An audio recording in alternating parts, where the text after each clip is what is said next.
Contribution ఉందో నేను మాటలలో చెప్పలేదు. ఎందుకంటే ఎన్ని మాటలు చెప్పినా కానీ అది తక్కువనే అవుతుంది. నేను చూశాను, ఉద్యమం చూశాను కాబట్టి. చెన్నారెడ్డి కాలం లోపల మేము చేసే ఉద్యమము, మేము బ్రహ్మాందరెడ్డి కాలం లోపల 10% ఫస్ట్ మాకు ఇచ్చారు. అయితే ఆ చెన్నారెడ్డి వచ్చిన తర్వాత దాన్ని 15 చేశాం. అయితే అది మండల కమిషన్ చేత 27 చేశాం. కాబట్టి ఇది 20 ఏళ్ళు జరిగిన ఉద్యమం, అది ఆ 27కి రావడానికి. ఇప్పుడు లేక మీరు 42 ఇస్తున్నామని చెప్తే మన కళలు పూర్తిగా నెరవేరుతాయి. పూర్తి కాకపోయినా నేను చెప్తున్నా, ఇది చెప్పిన తర్వాత రెండో మాట ఒక్క మాట చెప్తాను. ఇది కాదు, మళ్ళీ నేను వాళ్ళ పొద్దున్న నుంచి అపోజిషన్ లీడర్లతో కూడా మాట్లాడాను. నేను శ్రీనివాస్ గౌడ్తో, యాదవ్తో కూడా మాట్లాడడం జరిగింది. నేను మీ ఈ పిల్లర్తో కూడా తీన్మార్ మల్లారెడ్డి గారితో మాట్లాడడం జరిగింది, నిరంజన్తో మాట్లాడడం జరిగింది, యాదవ్తో మాట్లాడడం జరిగింది. పెద్దతో ఎందుకు మాట్లాడుతున్నానంటే ఇది నా గురించి సామాజిక విప్లవం. దీంతోనే డెమోక్రసీకి ట్రూత్ వస్తుంది, డెమోక్రసీకి స్ట్రెంత్ వస్తుంది.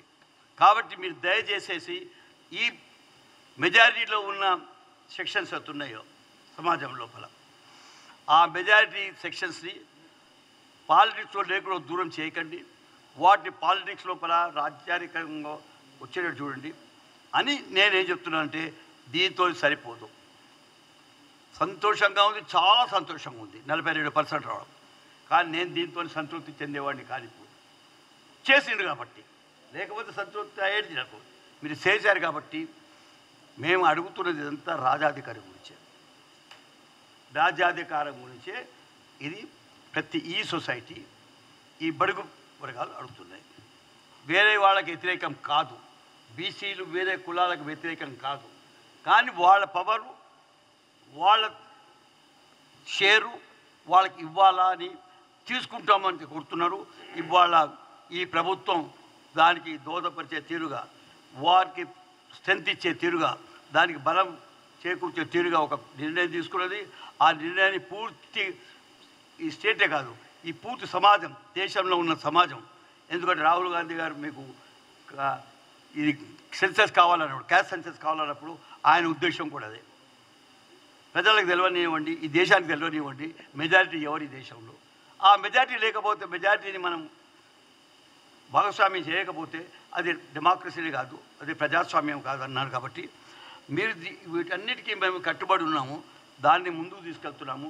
నేను ఈ 86 సంవత్సరంలో ఉన్న నేను ఈ వయసులో ఒక మాట చెప్తున్నాను. నేను దీవించే రైట్ నాకు ఉన్నప్పటికీ మిమ్మల్ని థ్యాంక్స్ చేస్తూ ఉన్నాను.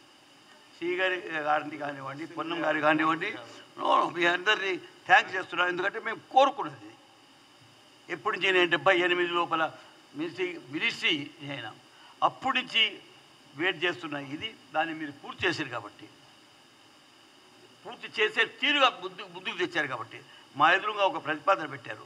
ఆ ప్రతిపాదనని మేము పూర్తి చేసుకుంటే, అందరం కలిసి చేసుకుంటే ఈ సమాజానికి మనం సేవ చేసిన వాళ్ళం అవుతాం. అన్నెసరీగా టెక్నికల్ తెలియకుండా, లా తెలియకుండా ఇవాళ మాట్లాడిన బీఆర్ఎస్ వాళ్ళు అందరు మాట్లాడారు, మినిస్టర్స్ ఉంటాయి. కానీ ఎవరికి మధుసూదనాచార్య నేను ఇప్పుడు ఎందుకు మాట్లాడానంటే క్రిటిసైజ్ చేసే మూడ్లో నేను.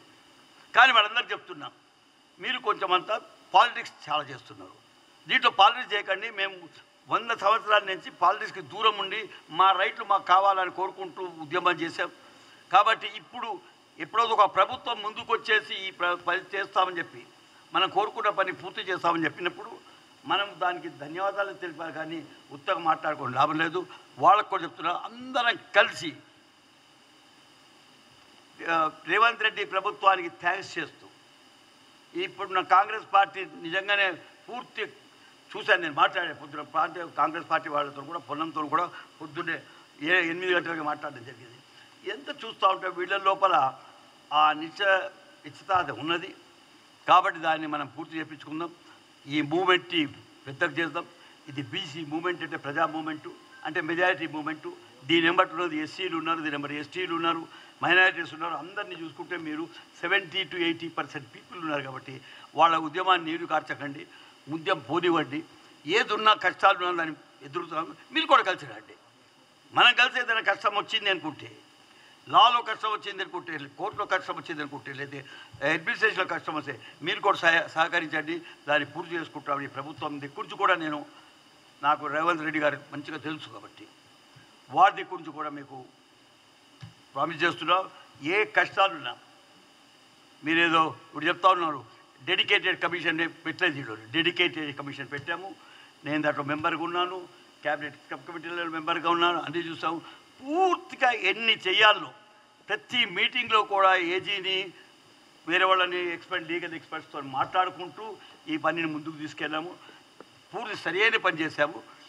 అప్పటికి ఇప్పటికి ఏమైనా టెక్నికల్ చిన్నగా ఉంటే దాన్ని మనం ఎదుర్కొందాం, వారిని పూర్తి చేసుకుందాం, వారిని సర్దిద్దుకుందాం. మీ అందరి సహకారం ఉంటే, నేను అన్ని పార్టీలకు చెప్తున్నాను, సహకరించండి. 42% ఈ ప్రభుత్వం ఇచ్చింది. కాంగ్రెస్ ఇచ్చింది కాబట్టి నేను అపోజ్ చేస్తా అనకండి, కాంగ్రెస్ ఇచ్చింది కాబట్టి ప్రజలను అపోజ్ చేస్తా అనకండి. మీరు ఇది ప్రజల గురించి చేసే కార్యక్రమం. ఇంత పెద్ద కార్యక్రమము ఏ పార్టీ, ఏ పొలిటికల్ మూమెంట్లో, ఆ దినం మండల కమిషన్ మూమెంట్లో వచ్చినట్టు మూమెంటు అంతకన్నా పెద్ద మూమెంట్ కాబోతుంది ఇది అని చెప్తున్నాను నేను. మండల కమిషన్ కన్నా పెద్ద మూమెంట్ కాబోతున్నది. దానికి దోహదపరిచిన ఈ ప్రభుత్వము, రేవంత్ రెడ్డి గారి ప్రభుత్వానికి నేను ధన్యవాదాలు తెలుపుకుంటున్నాను. Subscribe us and press the bell icon for more interesting updates.